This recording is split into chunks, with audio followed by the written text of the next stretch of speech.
নমস্কার বন্ধুরা, আজকে আপনাদের সঙ্গে আটা, সুজি, ময়দা ছাড়া দারুণ স্বাদের একটি ব্রেকফাস্ট রেসিপি শেয়ার করব। এইভাবে ব্রেকফাস্টগুলি তৈরি করে বাচ্চাদের স্কুলের টিফিনেও দিয়ে দিতে পারেন। খেতে অসম্ভব ভালো হয়। মাত্র 1 কাপ চাল দিয়ে এত সুন্দর ব্রেকফাস্ট বা টিফিন তৈরি করে নেওয়া যায়। আপনারা যদি রেসিপিটা না দেখেন তাহলে বুঝতে পারবেন না। আর দেখুন কতটা সফট হয়েছে। তাহলে চলুন কিভাবে তৈরি করেছি দেখে নেওয়া যাক। প্রথমে একটা বাটি নিয়ে নিলাম। বাটির মধ্যে একটা টমেটো কুচি করে দিয়ে দিলাম। একটা মিডিয়াম সাইজের পেঁয়াজ কুচি দিয়ে দিলাম। এখন একটা বড় সাইজের গাজর ছোট ছোট টুকরো করে দিয়ে দিলাম। কিছু ধনেপাতা কুচি দিয়ে দিলাম। এখন কিছু কাঁচা লঙ্কা কুচি দিয়ে দিচ্ছি। স্বাদ অনুযায়ী বিট নুন দিয়ে দিলাম। ভালো করে সবগুলি উপকরণ মেখে নিতে হবে। আপনারা চাইলে গাজরটাকে গ্রেট করেও দিয়ে দিতে পারেন। দেখুন ভালো করে সবগুলি ভেজিটেবল মিশিয়ে নিয়েছি। এখন আমি একটা বাটির মধ্যে 1 কাপ চাল আর হাফ কাপ ছোলার ডাল রাতের বেলা ভিজিয়ে রেখে দিয়েছিলাম। দেখুন চাল এবং ডাল খুব ভালো করে কিন্তু ভিজে গিয়েছে। ভালো করে 3 থেকে 4 বার চাল ডালগুলিকে ধুয়ে নিয়েছি। এখন একটা মিক্সি জারের মধ্যে নিয়ে নিলাম। আর 1 বাটি দিয়ে দিচ্ছি জল। স্মুথ একটা পেস্ট তৈরি করে নেব।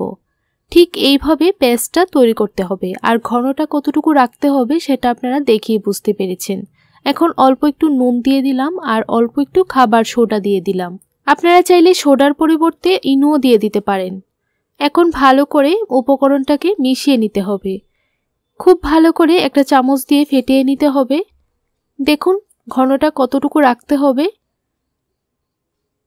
আপনাদের কাছে যদি ব্যাটারটা খুব বেশি ঘন মনে হয় তাহলে অল্প একটু জলও অ্যাড করতে পারেন। এখন চুলার মধ্যে একটা কড়াই বসিয়ে অল্প একটু সাদা তেল দিয়ে দিলাম আর অল্প কিছু সাদা তিল দিয়ে দিলাম। এখন 2 চামচ ব্যাটার দিয়ে দিলাম। এখন উপর থেকে কিছু ভেজিটেবল কুচি দিয়ে দিচ্ছি। তারপর গ্যাসের ফ্লেমটাকে লোতে রেখে কিছুক্ষণের জন্য ঢাকা দিয়ে রেখে দিতে হবে। এইভাবে কিছুক্ষণ ঢাকা দিয়ে রেখে দিলে দেখবেন ভালো করে কুক হয়ে গেছে। এখন 1 থেকে 2 মিনিট পর ফিরে আসছি। দেখুন বন্ধুরা উপরটা কিন্তু পুরোপুরি ড্রাই হয়ে গেছে। আবারও উল্টিয়ে দিলাম। এখন কিছুক্ষণের জন্য ঢাকা দিয়ে রেখে দেব। কিছুক্ষণ পর ফিরে আসলাম। দেখুন কত সুন্দরভাবে কিন্তু ব্রেকফাস্টটা তৈরি হয়ে গেছে। একইভাবে সবগুলি ব্রেকফাস্ট তৈরি করে নেব। সেমভাবে সবগুলি ব্রেকফাস্ট তৈরি করে নিলাম। এখন একটা ব্রেকফাস্ট আপনাদেরকে কেটে দেখাচ্ছি। আপনারা চাইলে এইভাবেও পরিবেশন করতে পারেন বা কেটেও বাচ্চাদের স্কুলের টিফিনে দিয়ে দিতে পারেন। এইভাবে অল্প কিছু চাল আর ছোলার ডাল দিয়ে ব্রেকফাস্টগুলি একদিন হলেও বাড়িতে তৈরি করে দেখবেন। খেতে অসম্ভব ভালো হয় আর বাচ্চা থেকে বড় সবাই খেতে খুব পছন্দ করবে। এইভাবে ব্রেকফাস্টগুলি তৈরি করে টমেটোর সস বা চাটনির সঙ্গে পরিবেশন করতে পারেন। তাহলে আজকের জন্য এতটুকুই। দেখা হবে নতুন আরেকটি রেসিপিতে। আপনারা সবাই ভালো থাকবেন, সুস্থ থাকবেন।